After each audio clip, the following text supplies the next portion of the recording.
നിലമ്പൂരിൽ ഇപ്പോൾ സ്ഥാനാർത്ഥിയായി എം സ്വരാജിനെ LDF പ്രഖ്യാപിച്ചിട്ടുണ്ട്. അതോടെ കുറേ ദിവസങ്ങളായി നീണ്ടു നിൽക്കുന്ന എല്ലാ വിവാദങ്ങൾക്കും തിരശ്ശീല വീഴുകയാണ്. തൃക്കാക്കരയിലെ ഇലക്ഷനിൽ മത്സരിപ്പിച്ചൊരു ഡോക്ടറെ CPM വഴിയാധാരമാക്കിയെന്നൊരു പരാമർശം K. മുരളീധരൻ നടത്തിയിരുന്നു. ഇതിന് മുരളീധരൻ നല്ലൊരു മറുപടിയുമായി ഇന്ന് ഡോക്ടർ തന്നെ രംഗത്ത് വന്നിരുന്നു. വളരെ നർമ്മബോധത്തോടെയും എന്നാൽ K. മുരളീധരൻ എന്ന രാഷ്ട്രീയക്കാരൻ്റെ ചങ്ക് തകർക്കുന്ന രീതിയിലുമാണ് ഡോക്ടർ ജോ ജോസഫ് ഫേസ്ബുക്കിൽ ആ കുറിപ്പ് പങ്കുവച്ചിരിക്കുന്നത്. തെരഞ്ഞെടുപ്പ് തോൽവിയിലൂടെ K. മുരളീധരൻ വഴിയാധാരമായത് 7 തവണ ആണെന്ന് ഡോക്ടർ പറയുന്നു. MLA ആകാത്ത കേരളത്തിലെ ആദ്യ മന്ത്രിയും ഏക മന്ത്രിയും K. മുരളീധരനാണെന്നും ജോ ജോസഫ് പരിഹസിച്ചു. അങ്ങയുടെ അത്രയും ഗതികേടുണ്ടായ ഒരു രാഷ്ട്രീയ നേതാവ് കേരളത്തിൽ വേറെ ഉണ്ടോ എന്നും അദ്ദേഹം ചോദിക്കുന്നു. ഇപ്പോൾ നിലമ്പൂർ ഉപതെരഞ്ഞെടുപ്പിൽ CPM പൊതു സ്വതന്ത്രനായി ഡോക്ടർ ഷിനാസ് ബാബുവിനെ മത്സരിപ്പിച്ചേക്കും എന്ന അഭ്യൂഹം വന്നപ്പോഴായിരുന്നു K. മുരളീധരൻ രംഗത്ത് വന്നത്. CPIM അവസാനം ഒരു ഡോക്ടറിൽ എത്തിയിട്ടുണ്ട്. തൃക്കാക്കരയിൽ മത്സരിപ്പിച്ച ഒരു ഡോക്ടറെ വഴിയാധാരമാക്കി. ഞങ്ങളുടെ ഡോക്ടർമാരെ വഴിയാധാരമാക്കരുതെന്ന് മുഖ്യമന്ത്രിയോടും CPMനോടും അഭ്യർത്ഥിക്കാൻ IMA തയ്യാറാകണം എന്നായിരുന്നു K. മുരളീധരൻ്റെ പരിഹാസം. ആ പരിഹാസത്തിനുള്ള മറുപടിയാണ് ഇപ്പോൾ മുരളീധരന് തിരികെ കിട്ടുന്നത്. ജില്ലയിൽ CPM നടത്തുന്ന ലഹരിവിരുദ്ധ പ്രവർത്തനങ്ങൾക്കായി ഉണ്ടാക്കിയ സമിതിയിൽ വൈസ് ചെയർമാൻ്റെ പാനലിൽ ജില്ലയിൽ നിന്നുള്ള സംസ്ഥാന കമ്മിറ്റി അംഗങ്ങളോ MLAമാരോ അല്ലാത്ത ഒരാളുണ്ടെങ്കിൽ അത് താനാണ്. ഇതാണ് ശരിയായ ചേർത്തുപിടിക്കൽ എന്നും ഡോക്ടർ ജോ ഫേസ്ബുക്ക് കുറിപ്പിലൂടെ പറയുന്നുണ്ട്. പുതുപ്പള്ളി ഉപതെരഞ്ഞെടുപ്പ് കാലത്ത് ശ്രീ തിരുവഞ്ചൂർ രാധാകൃഷ്ണൻ നടത്തിയ നിരുത്തരവാദപരമായ പരാമർശം ശ്രദ്ധയിൽപ്പെട്ടപ്പോൾ അദ്ദേഹത്തെ നേരിട്ട് വിളിച്ചിരുന്നു. ഒരിക്കൽ പോലും ഫോൺ എടുത്തിട്ടില്ല. ലഭ്യമായ വാട്സപ്പ് നമ്പറിൽ മെസ്സേജും അയച്ചു. അതിനും അദ്ദേഹം മറുപടി നൽകിയിട്ടില്ല. പാലക്കാട് ഉപതെരഞ്ഞെടുപ്പിൻ്റെ സമയത്ത് ഒരു ചാനൽ ചർച്ചയിൽ Shri Roji M. John MLA ഇത്തരത്തിലൊരു പ്രസ്താവന നടത്തിയപ്പോൾ നേരിട്ട് വിളിക്കുകയും ശക്തമായ വിയോജിപ്പ് രേഖപ്പെടുത്തുകയും ചെയ്തു. താൻ പറഞ്ഞ പ്രസ്താവന വ്യക്തിപരമായി കാണരുതെന്ന് അദ്ദേഹം പറയുകയും ചെയ്തു. ഇപ്പോൾ നിലമ്പൂർ ഉപതെരഞ്ഞെടുപ്പ് ആസന്നമായ സാഹചര്യത്തിൽ മുതിർന്ന കോൺഗ്രസ് നേതാവായ K. മുരളീധരൻ ഒരു പ്രസ്താവന നടത്തിയതായി കണ്ടു. തൃക്കാക്കരയെ മത്സരിപ്പിച്ചൊരു ഡോക്ടറെ വഴിയാധാരമാക്കിയില്ലേ എന്ന്.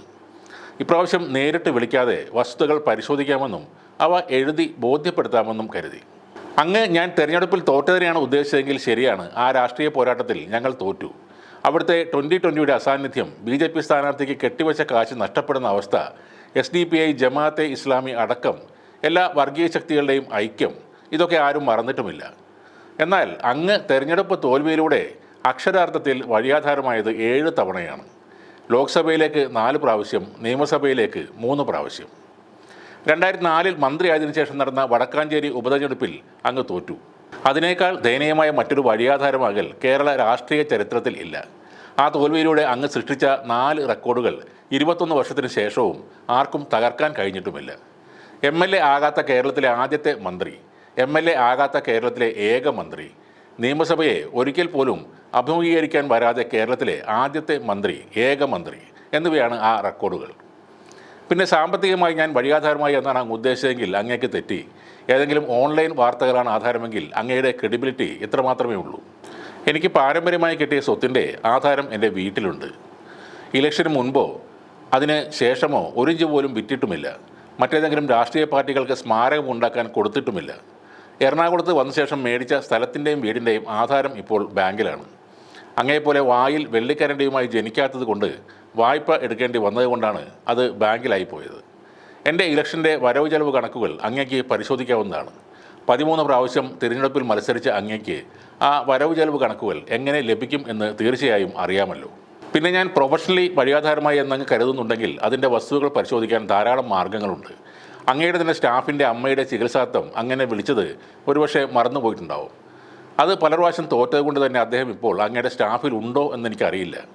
അതോ അങ്ങയുടെ തോൽവികൾ മൂലം അദ്ദേഹത്തിന് ജോലി നഷ്ടപ്പെട്ടോ എന്നും അറിയില്ല. വഴിയാധാരമായി എന്ന പദം ഞാൻ മനഃപൂർവ്വം ഇവിടെ ഉപയോഗിക്കാത്തതാണ്. IMAയോട് അങ്ങൊരു അഭ്യർത്ഥന നടത്തുന്നതായി കണ്ടു. അതിനായി ചാനൽ മൈക്കുകൾക്ക് മുമ്പിൽ പോകേണ്ട ആവശ്യമുണ്ടായിരുന്നില്ല. സ്വന്തം അളിയൻ്റെ ഫോൺ നമ്പർ മൊബൈലിൽ നിന്നും ഡിലീറ്റ് ചെയ്തിട്ടില്ലെങ്കിൽ അങ്ങേക്ക് ഒന്ന് വിളിച്ച് ഇത്തരത്തിലൊരു പ്രത്യേക പ്രമേയം പാസ്സാക്കാൻ ആവശ്യപ്പെടാമായിരുന്നു. കാരണം കേരളത്തിലെ IMAയുടെ തലമുതിർന്ന നേതാക്കന്മാരിൽ ഒരാളാണ് അദ്ദേഹം. താൻ മുരളി മന്ദിരത്തിലേക്ക് വരില്ല എന്ന് പറഞ്ഞ് മുരളി മന്ദിരത്തെ അങ്ങ് വഴിയാധാരമാക്കിയെങ്കിൽ വഴിയാധാരമാകില്ല എന്നുറപ്പുള്ളത് അവിടുത്തെ 2 കല്ലറകൾക്ക് മാത്രമാണ്. കാരണം സംഖ്യകൾ ചേർത്ത് പിടിച്ചോളാം എന്ന് ഉറപ്പ് നൽകിയിട്ടുണ്ട്. ഇതാണ് ഡോക്ടർ ജോ ജോസഫ് മുരളീധരന് നൽകിയ മറുപടി. അല്പമെങ്കിലും ഉളുപ്പുണ്ടെങ്കിൽ ഒരു നിമിഷമെങ്കിലും താൻ നടത്തിയ പരാമർശത്തിൽ സ്വയം തലകുനിച്ച് മുരളീധരൻ ഇരിക്കേണ്ടി വരും.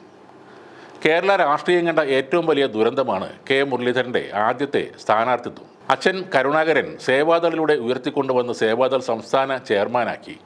അപ്പോഴാണ് 1989 ലോക്സഭാ തെരഞ്ഞെടുപ്പിൽ കോഴിക്കോട് മണ്ഡലത്തിൽ നിന്നുള്ള കോൺഗ്രസ് സ്ഥാനാർത്ഥിയായി നിർദ്ദേശിക്കപ്പെടുന്നത്. അന്ന് മുഖ്യമന്ത്രിയും സംസ്ഥാന കോൺഗ്രസിലെ ഏറ്റവും ശക്തനായ നേതാവുമായിരുന്നു കെ കരുണാകരൻ. കോൺഗ്രസിൽ യാതൊരു പ്രവർത്തന പാരമ്പര്യവും ഇല്ലാതിരുന്ന മുരളീധരൻ്റെ സ്ഥാനാർത്ഥിത്വം എല്ലാവരെയും ഞെട്ടിച്ചിരുന്നു. സ്ഥാനാർത്ഥി നിർണയ യോഗത്തിനിടയിൽ കെ കരുണാകരൻ മൂത്രമൊഴിക്കാൻ പോയപ്പോൾ AK ആന്റണിയാണ് കെ മുരളീധരൻ്റെ പേര് നിർദ്ദേശിച്ചതെന്ന കാര്യം അക്കാലത്ത് വലിയ രാഷ്ട്രീയ ചർച്ചയായിരുന്നു. കേരള രാഷ്ട്രീയത്തിലെ ടോയ്ലറ്റ് ദുരന്തം എന്നാണ് ഈ സംഭവം പിന്നീട് അറിയപ്പെട്ടത്. അച്ഛൻ്റെ ഔദാര്യത്തിൽ കോൺഗ്രസിലെ നല്ല നേതാക്കളെ വഴിയാധാരമാക്കി തെരഞ്ഞെടുപ്പ് രാഷ്ട്രീയത്തിൽ കയറിപ്പറ്റിയ ഒരു ഇത്തിൽ കണ്ണി ഇനിയും ഇത്തരം വിമർശനങ്ങൾ ഉന്നയിക്കും മുന്നേ 2 വട്ടമെങ്കിലും ചിന്തിക്കണം. അല്ലെങ്കിൽ മോശപ്പെട്ട പല ചരിത്രങ്ങളും ആളുകൾ വിളിച്ചു പറയും.